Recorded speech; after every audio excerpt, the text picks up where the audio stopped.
Warga berhasil menangkap 3 orang pemuda anggota kelompok gangster di kawasan Jalan Kutisari, Utara, Kecamatan Tenggilis, Mojoyo, Surabaya, Jawa Timur.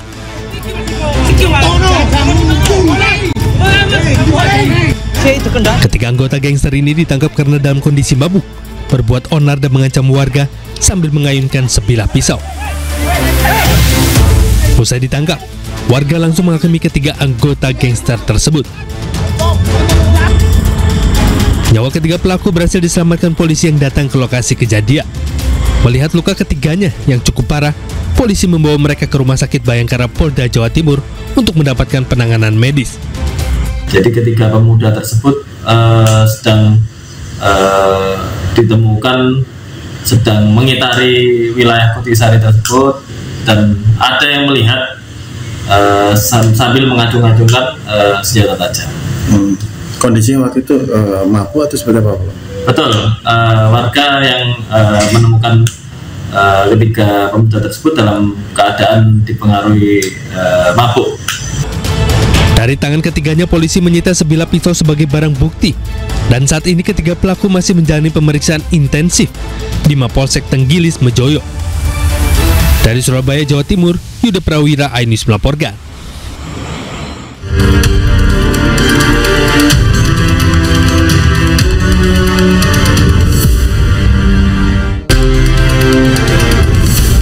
Persyaratan dinilai sudah lengkap. Koalisi Masyarakat Sipil dan Forum Purnawirawan TNI desak DPR segera makzulkan Gibran dari kursi Wakil Presiden. Presiden Trump mengklaim Israel dan Hamas sepakati proposal gencatan senjata yang diupayakan oleh Amerika Serikat.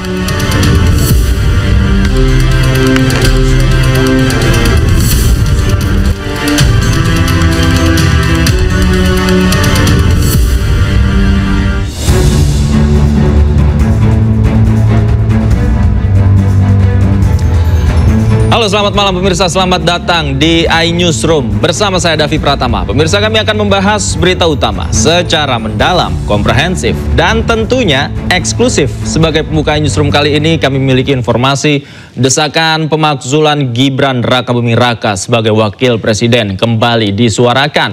Koalisi Masyarakat Sipil dan Forum Purnawirawan TNI menilai pemakzulan Gibran sudah memenuhi syarat.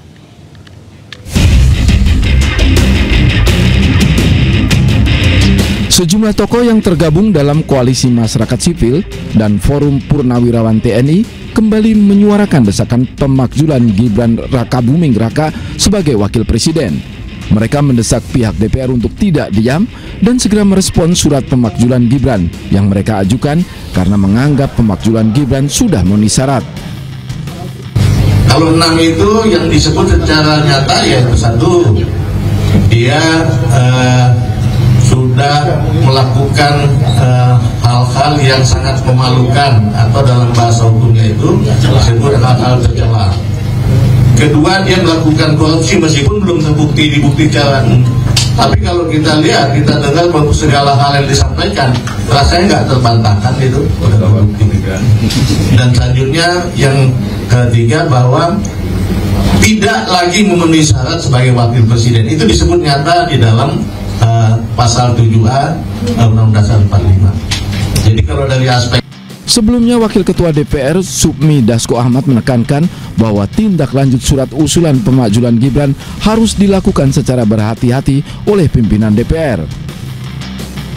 Itu kan Forum Purnawirawan, ini juga ada beberapa surat yang mengatasnamakan juga Purnawirawan. Dan Purnawirawan ini kan banyak, jadi kita mesti sikapi hati-hati dan kita akan kaji dengan cermat sebelum kemudian ada hal yang diambil oleh lembaga Dewan Perwakilan Rakyat. Surat desakan pemakzulan Gibran diketahui salah satunya berasal dari Forum Purnawirawan Prajurit TNI. Dalam surat tersebut, Forum Purnawirawan Prajurit TNI menyorot Gibran karena memperoleh tiket pencalonan melalui putusan Mahkamah Konstitusi yang cacat hukum. Soal pemakzulan Gibran, mantan Presiden Jokowi juga sudah memberi pernyataan. Jokowi menegaskan semua sudah melalui proses. Ya, diikuti saja proses sesuai sistem ketatanegaraan kita. Bahwa ada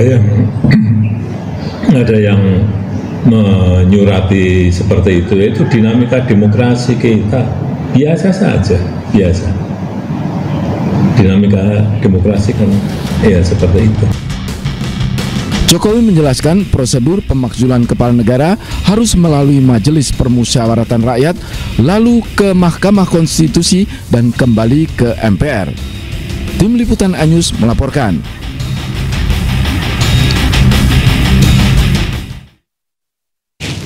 Sebelumnya Ketua MPR RI Ahmad Muzani juga menyatakan sejauh ini pihaknya belum mendapat informasi dari Sekretariat Jenderal MPR RI perihal surat usulan pemakzulan Gibran Rakabuming Raka yang dilayangkan oleh Forum Purnawirawan TNI.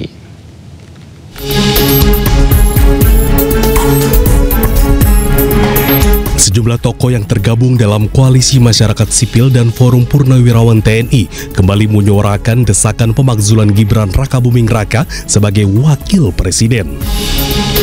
Mereka mendesak pihak terkait untuk tidak diam dan segera merespon surat pemakzulan Gibran yang dianggap pemakzulan Gibran sudah memenuhi syarat. Selain Wakil Ketua DPR RI Sufmi Dasko Ahmad, sebelumnya Ketua MPR RI Ahmad Muzani mengaku belum menerima surat pemakzulan Gibran dari Forum Purnawirawan TNI. Dari Forum Purnawirawan TNI? Terus terang saya belum dapat update dari sekretariat sampai hari ini. Saya belum, teman-teman sekretariat belum melaporkan, saya juga belum menanyakan karena saya baru masuk setelah reses hari ini. Berarti Pak belum ada komunikasi antar pimpinan gitu? Belum. Para purnawirawan mengajukan surat pemakzulan kepada MPR, DPR, dan DPD agar segera mempertimbangkan dan menindaklanjuti usulan tersebut. Tim Liputan iNews melaporkan.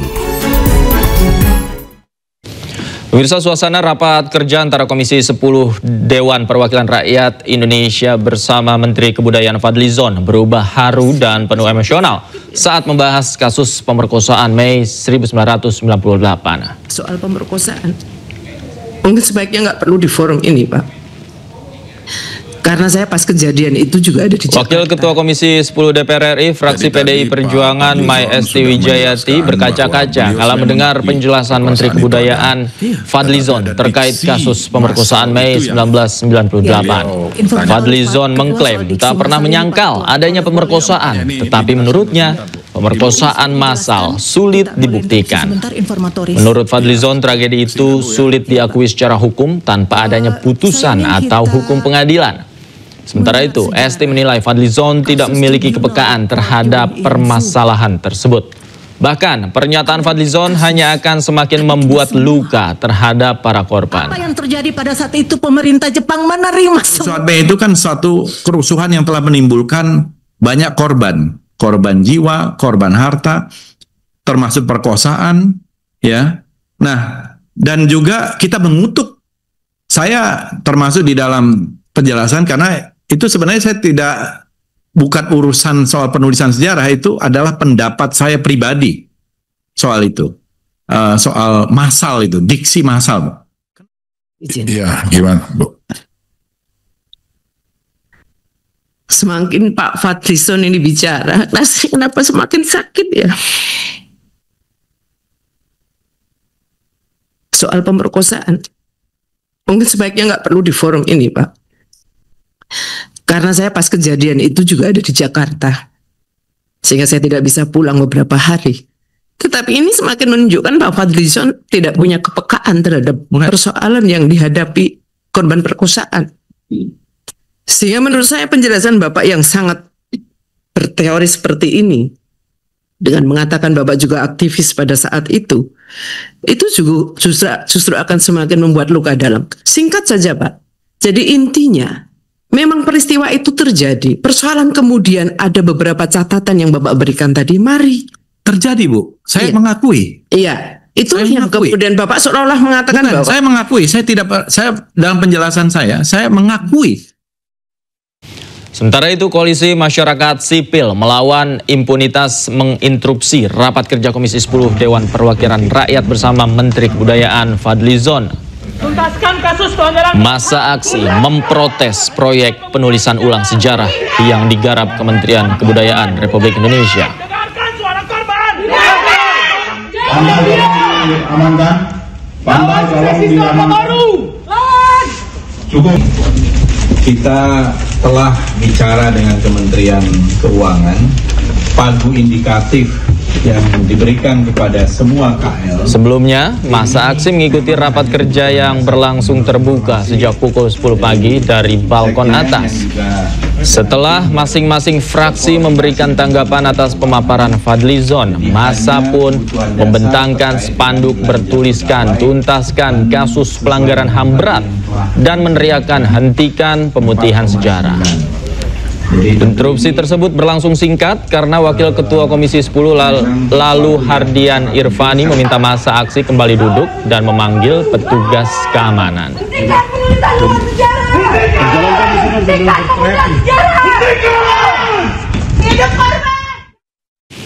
Kejaksaan Agung menyita uang 1,3 triliun rupiah terkait hasil korupsi pemberian fasilitas ekspor minyak sawit mentah. Uang hasil sitaan berasal dari 2 terdakwa korporasi.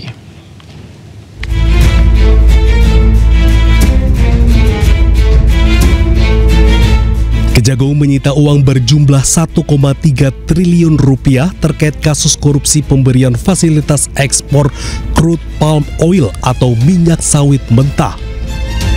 Tumpukan uang sebanyak 1,3 triliun rupiah ini tampak disusun rapi oleh pihak Kejagung pada konferensi pers yang digelar 2 Juli 2025.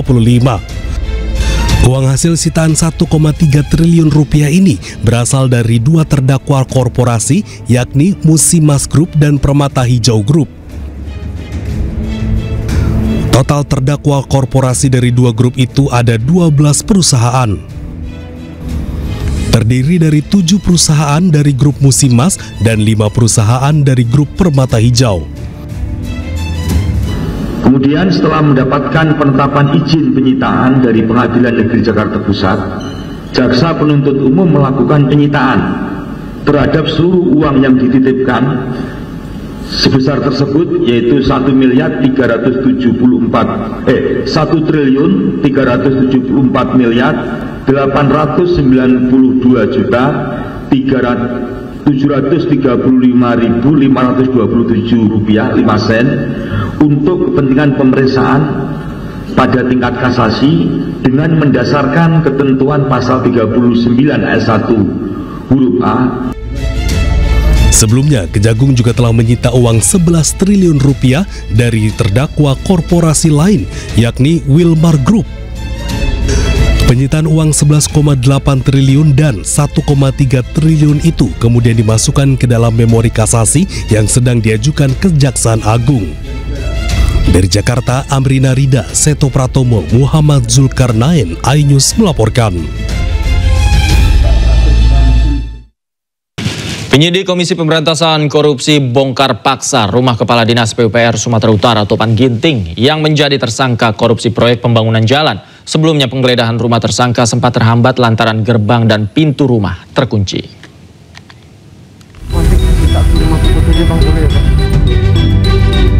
Petugas Komisi Pemberantasan Korupsi akhirnya membongkar paksa gembok pagar rumah Kepala Dinas PUPR Sumatera Utara Topan Obaja Putra Ginting. Dengan mendatangkan seorang ahli kunci, petugas KPK membuka paksa gerbang rumah yang berlokasi di Komplek Elit Royal Sumatera di Jalan Jamin Ginting, Kota Medan. Tidak lama setelah petugas KPK masuk ke dalam rumah, pagar rumah langsung ditutup dan penjagaan diperketat. Sebelumnya proses penggeledahan sempat terhenti sementara karena hingga pukul 11 siang kondisi pintu rumah terkunci. Penyidik juga sempat memeriksa sebuah paket yang tergeletak di pinggir pagar rumah untuk memastikan tidak ada hubungan dengan kasus yang tengah mereka tangani. Penggeledahan ini merupakan bagian dari pengembangan kasus dugaan suap yang menjerat Topan Ginting sebagai tersangka bersama sejumlah pejabat lainnya di lingkungan pemerintah Provinsi Sumatera Utara. Hingga saat ini KPK belum memberikan keterangan resmi terkait barang atau dokumen apa saja yang diamankan dari rumah Topan Ginting. Dari Medan, Sumatera Utara, Bobi Pakpahan, iNews melaporkan.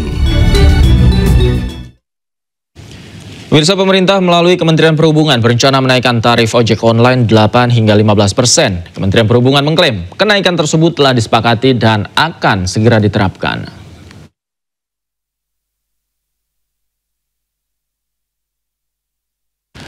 Pemerintah kembali berencana menaikkan tarif ojol sebanyak 8 hingga 15% tergantung pada zona operasional. Bahkan rencana ini sudah memasuki tahap akhir. Rencana kenaikan tarif ojol mendapat beragam reaksi. Pengemudi panik. Para pengemudi ojol juga takut kehilangan penumpang jika wacana ini diterapkan. Sementara Kementerian Perhubungan masih mengkaji rencana tersebut.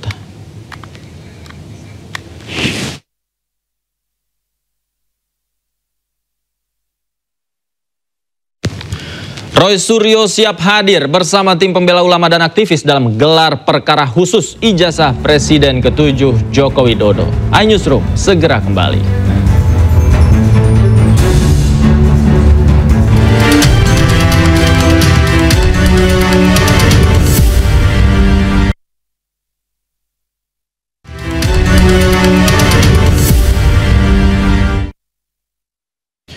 Kembali di iNewsroom, pemirsa, Barreskrim Polri akan melakukan gelar perkara khusus ijazah Jokowi pada Kamis besok. Gelar perkara tersebut merupakan desakan dari tim pembela ulama dan aktivis atau TPUA yang menilai Barreskrim Polri tidak berimbang saat menyatakan ijazah Jokowi asli.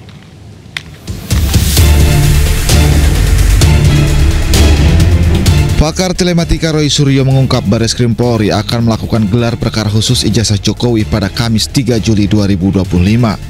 Roy Suryo mengaku diundang bersama ahli digital forensik Rismon Sianipar. Roy Suryo menegaskan siap hadir bersama tim pembela ulama dan aktivis dalam gelar perkara khusus ijazah Presiden ke-7 RI tersebut. Kami justru lebih siap lagi pada hari Kamis lusa untuk membantu atau untuk membersamai tim pembela ulama dan aktivis dalam rangka gelar perkara khusus. Jadi clear ya, jadi kami semuanya siap 11.000 triliun persen, kata Bang Rismon, ya gitu. Ya, jadi itu clear supaya tidak ada narasi yang kemudian miring atau minor. Sebelumnya pengacara Joko Widodo Yakub Hasibuan menilai desakan untuk melakukan gelar perkara kriminalisasi. Sebab menurut Yakub kasus ijazah Jokowi sudah selesai setelah Barreskrim Polri menyatakan ijazah Presiden ke-7 RI tersebut asli. Kok dihentikan, Pak? Ini tidak boleh dihentikan di penyelidikan, maksudnya dilanjuti ke tingkat penyidikan. Inilah yang menurut kami adalah upaya-upaya kriminalisasi terhadap Pak Jokowi. Bayangkan saja, Mbak, suatu hal yang bukan merupakan tindak pidana mau mencoba dipaksakan untuk naik ke penyidikan sehingga seakan-akan itu adalah tindak pidana. Sehingga kami juga meminta pihak-pihak yang masih mencoba untuk melakukan hal ini mengkriminalisasi klien kami untuk menghentikan hal tersebut. Desakan gelar perkara ijazah Jokowi ini datang dari tim pembela ulama dan aktivis atau TPUA. Mereka menilai pernyataan Barreskrim soal ijazah Jokowi asli tidak berimbang. Tim Liputan iNews melaporkan.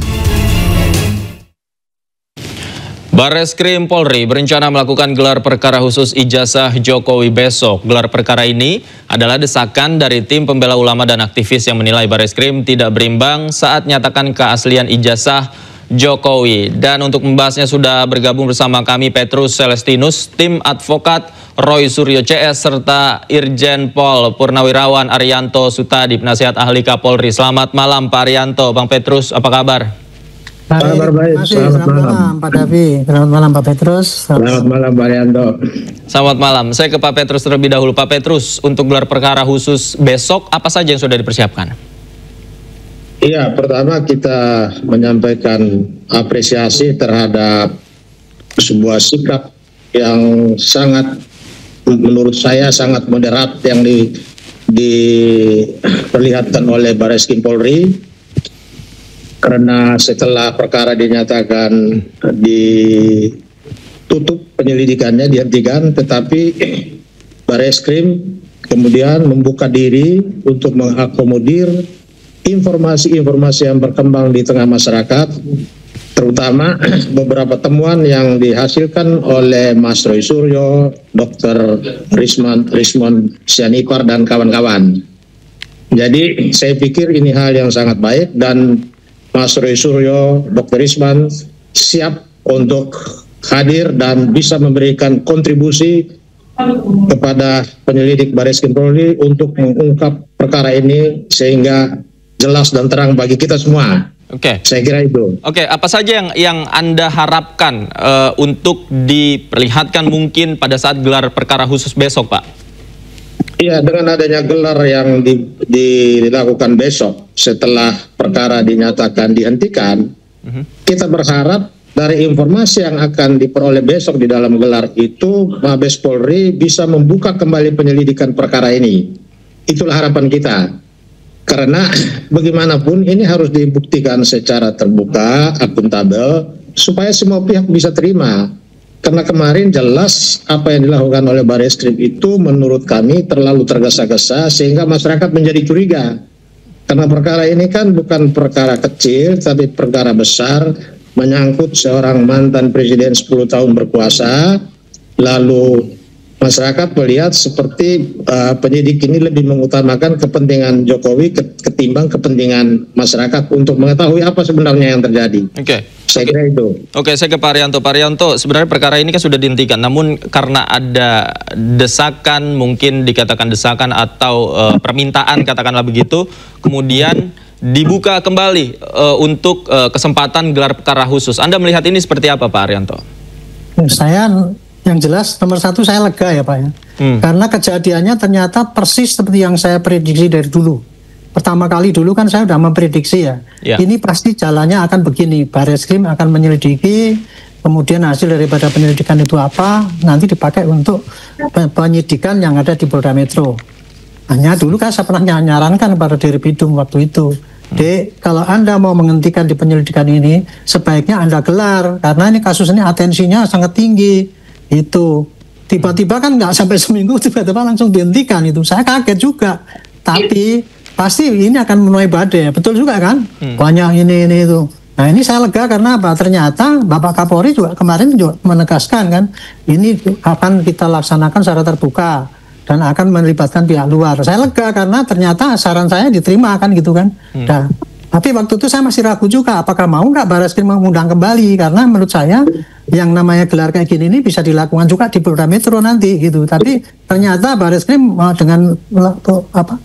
dengan kerendahan hati atau dengan terbuka itu tadi, oke lah kita undang karena gelar khusus itu. Gelar khusus ini adalah menampung ya masukan-masukan yang kemarin itu kan hanya gelar internal gitu kan. Jadi input-input yang dipakai untuk keputusan itu hanya berdasarkan penyelidik ya, dan ada apa-apa yang ada dimasukkan ke situ. Nah sementara yang dari pihak yang terlapor kan tidak mungkin, dia masih punya yang belum sempat dimasukkan kan kemarin nggak terbahas.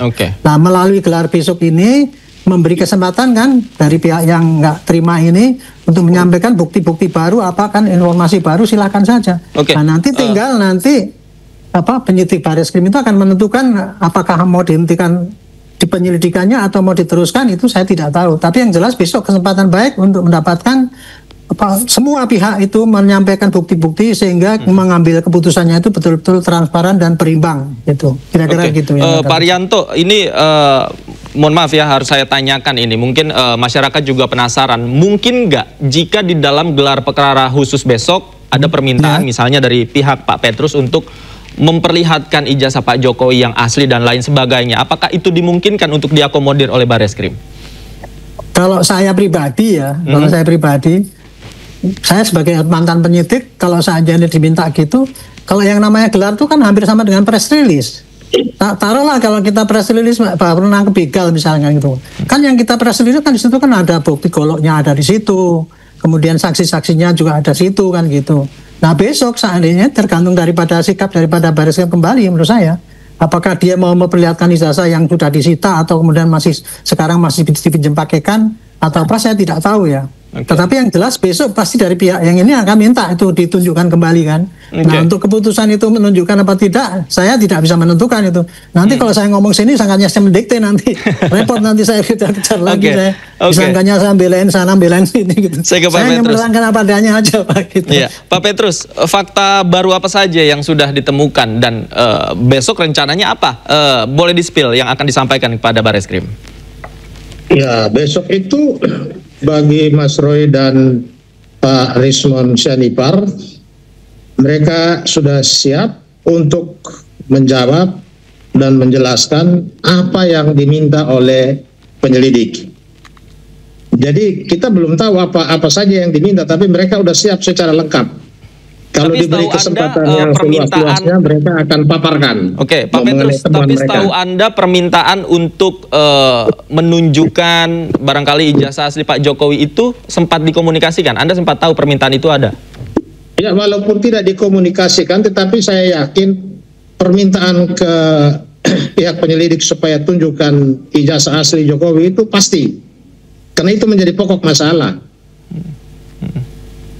Itu salah satu. Yang kedua mungkin juga berkembang lagi soal pasar pramuka. Ya. Karena ada beberapa petunjuk mengarah ke sana. Saya kira informasi mengenai pasar pramuka ini juga akan menjadi salah satu masukan dari TPUA dan juga Mas Roy Suryo dan kawan-kawan untuk diinformasikan dalam pertemuan besok. Oke, baik. Pak Rianto, kuasa hukum Pak Jokowi mengatakan permintaan gelar perkara khusus ini patut diduga adalah upaya kriminalisasi kepada Pak Jokowi. Tanggapan Anda? Ya, itulah kalau kita semua menggunakan istilah-istilah sesuka penilaian kita, ya akhirnya seperti ini Pak. Dari pihak sana juga saya mengatakan, saya hanya menyatakan gini, menerangkan gini, dianggap saya membantu mengkriminalisasi. Nah sekarang sekarang sini kan balik kan gitu, dengan dibegitukan dia merasa dikriminalisasi. Kalau menurut saya itulah istilah-istilah yang timbul di dalam era kebebasan berpendapat ini untuk menyampaikan orang apabila tidak diterima dilakukan tindakan-tindakan dari aparat yang menyita HAM-nya itu kemudian pasti akan dilarikan kepada kriminalisasi. Siapapun yang merasa diperlakukan dengan melanggar HAM-nya itu pasti akan dibilang dikriminalisasi. Kalau sana kan yang dari pengadu yang ini yang melawan Pak Jokowi kan merasa dikriminalisasi, wong dia itu hanya menyampaikan penelitian kok, cuman pengen tahu kok dikriminalisasi.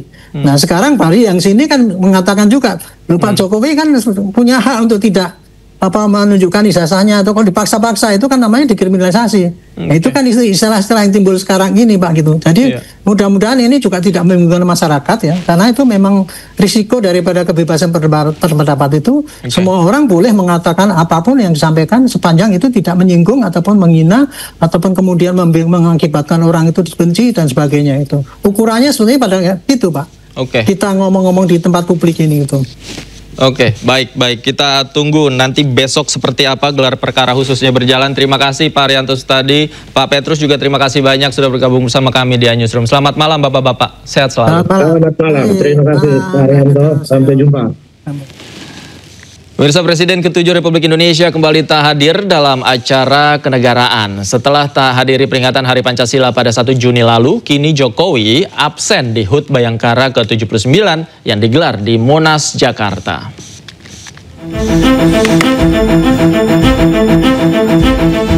Presiden ke-7 RI Joko Widodo tidak hadir dalam acara HUT Bayangkara ke-79.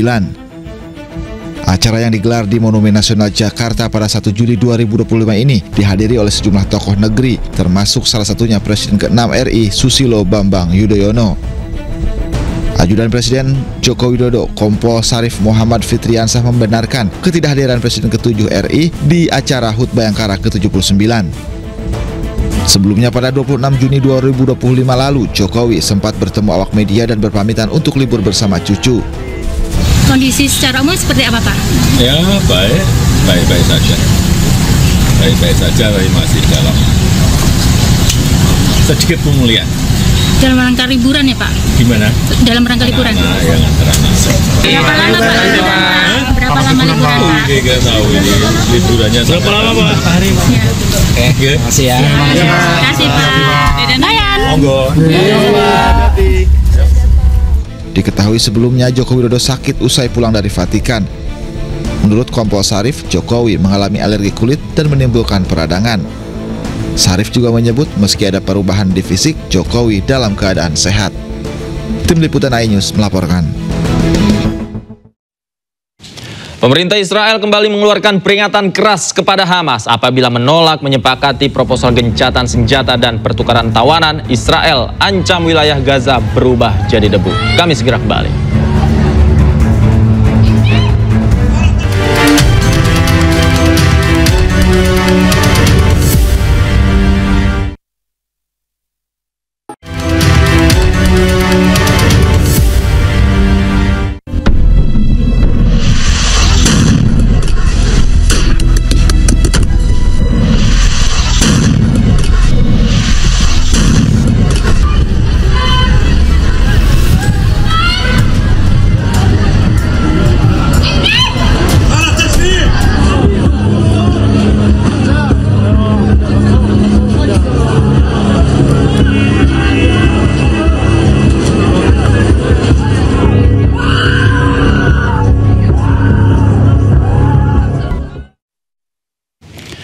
Jelang rencana gencatan senjata di Gaza, Israel masih terus membombardir warga sipil tak berdosa. Anak-anak dan orang tua tewas akibat serangan udara Israel.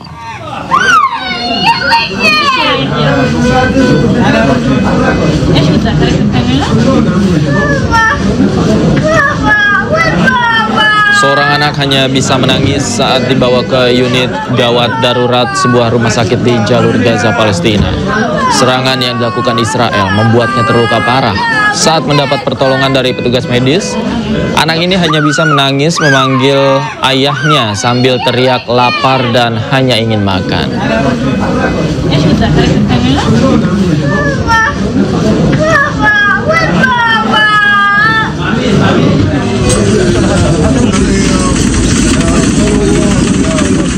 Sementara di Deir Balah, 2 anak tewas akibat serangan udara Israel menargetkan sekelompok warga di Jalan Al-Barakah Selatan Deir Al-Balah, Gaza Tengah. Ayah korban tak kuasa menahan tangis saat harus berpisah dengan kedua buah hatinya.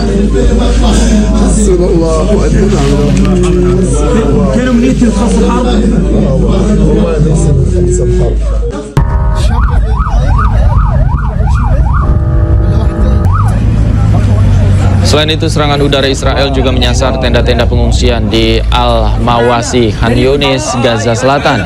Kondisi terparah menimpa tenda milik keluarga Abu Al-Ala. 1 pria lansia dilaporkan meninggal dunia terkena ledakan bom Israel. Korban tewas di lokasi akibat luka berat yang diderita.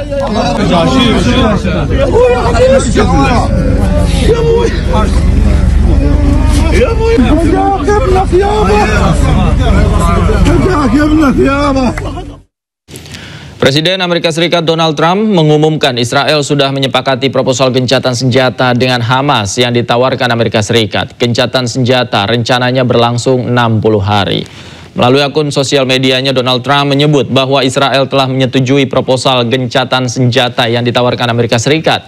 Kesepakatan tersebut juga sudah diberikan kepada perwakilan Qatar dan Mesir untuk selanjutnya disampaikan ke Hamas.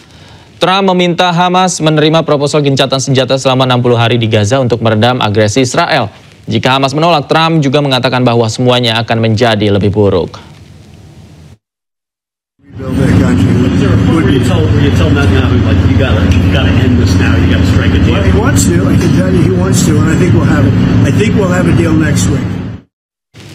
Pemerintah Israel kembali mengeluarkan peringatan keras terhadap Hamas apabila kelompok tersebut menolak menyepakati proposal gencatan senjata dan pertukaran tawanan. Israel mengancam wilayah Gaza berubah menjadi debu.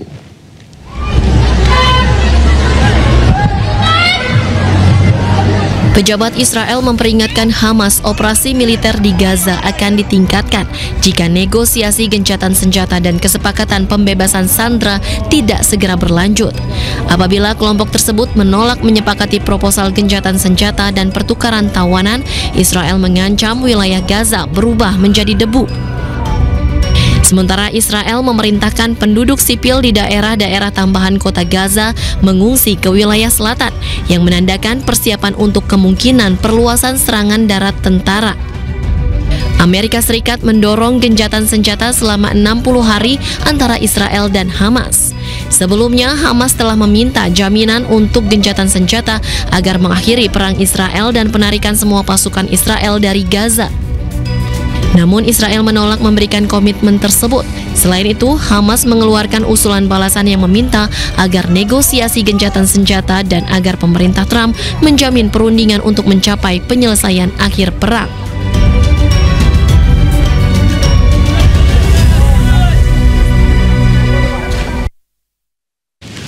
Di tengah rencana gencatan senjata yang diinisiasi oleh Amerika Serikat, Israel secara brutal menyerang kafe dan pasar di Gaza, Palestina. Akibatnya 34 orang tewas akibat serangan rudal tersebut.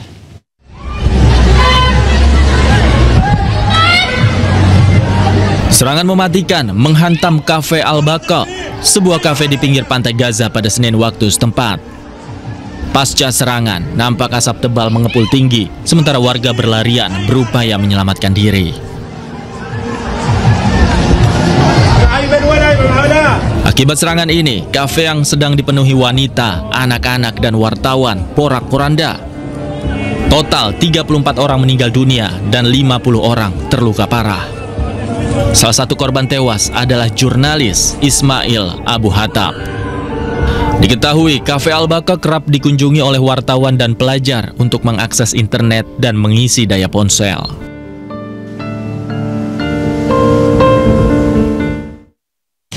Selain terus melancarkan serangan mematikan, Israel membayar kontraktor swasta untuk menghancurkan rumah warga di tepi barat Palestina.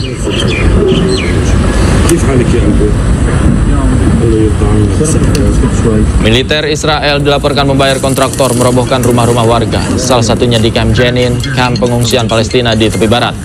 Kontraktor menerima sekitar $1.500 Amerika Serikat atau setara 24 juta rupiah untuk setiap rumah warga Gaza yang dihancurkan.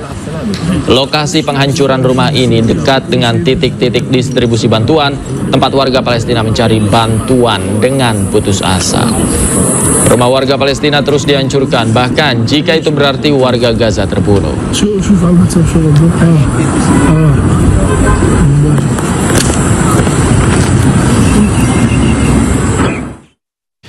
Di tengah rencana gencatan senjata yang diinisiasi oleh Amerika Serikat, Israel masih terus membombardir warga sipil tak berdosa. Sejumlah anak-anak pun tewas dan menderita luka. Pengamat Timur Tengah Dina Sulaiman mengatakan, jika apa yang ditawarkan oleh Amerika tidak akan menyelesaikan dan mereka meredakan konflik antara Israel dan Palestina, Israel akan selalu ingkar janji dan akan terus melakukan genosida. Ya, apapun yang ditawarkan oleh Amerika Serikat sebenarnya tidak akan menyelesaikan persoalan secara sustainable, secara berkepanjangan, ya, berkelanjutan. Hanya akan meredakan konflik sementara saja, tapi kemudian Israel dibiarkan kembali oleh Amerika Serikat untuk melanjutkan genosidanya di Gaza.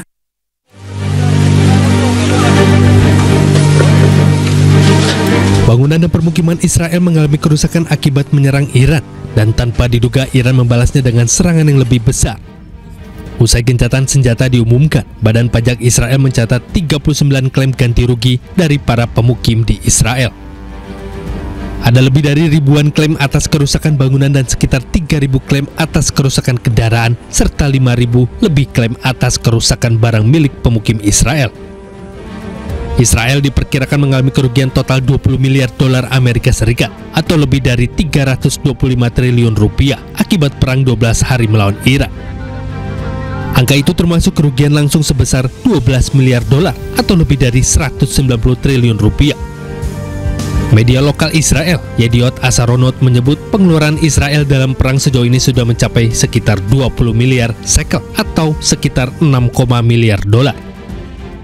Sebanyak 2,9 miliar dolar atau sekitar 45 triliun rupiah dialokasikan untuk pengeluaran militer termasuk amunisi, operasi udara, dan logistik untuk unit cadangan. Selanjutnya 1, miliar dolar atau sekitar 23 triliun rupiah dalam bentuk kompensasi untuk bisnis, pekerja, dan 15.000 penduduk yang mengungsi.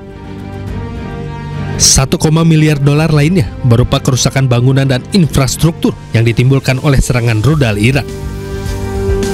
Meski sudah mengalami kerugian besar, militer Israel meminta tambahan dana sebesar 40 miliar shekel atau hampir 12 miliar dolar untuk persiapan perang berikutnya. Tim Liputan iNews melaporkan.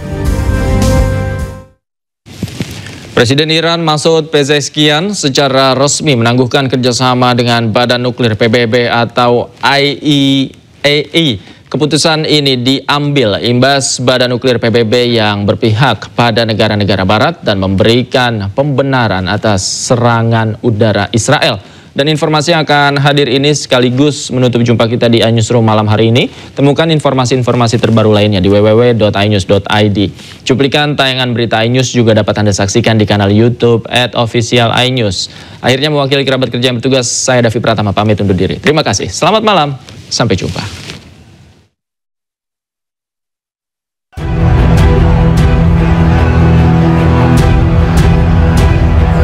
Presiden Iran Masoud Pezeshkian secara resmi menangguhkan kerjasama dengan Badan Nuklir PBB atau IAEA beberapa hari setelah tercapainya gencatan senjata dalam konflik yang melibatkan Israel dan Amerika Serikat. Keputusan ini diambil imbas Badan Nuklir PBB yang dianggap berpihak pada negara-negara Barat dan memberikan pembenaran atas serangan udara Israel. Iran juga mengecam resolusi Badan Nuklir PBB pada tanggal 12 Juni yang menyatakan Iran tidak mematuhi kewajiban nuklirnya. Otoritas Iran menyebut resolusi itu menjadi salah satu pemicu agresi militer terhadap negara mereka. Juru bicara Kementerian Luar Negeri Iran Esmail Baghai menyatakan bahwa keputusan kerjasama dengan Badan Nuklir PBB ini mencerminkan kemarahan dan kekhawatiran publik Iran. We are not hostile to any person at the international organizations, IAEA being one of them. The point is that yes, we are outraged. Our people are really unhappy.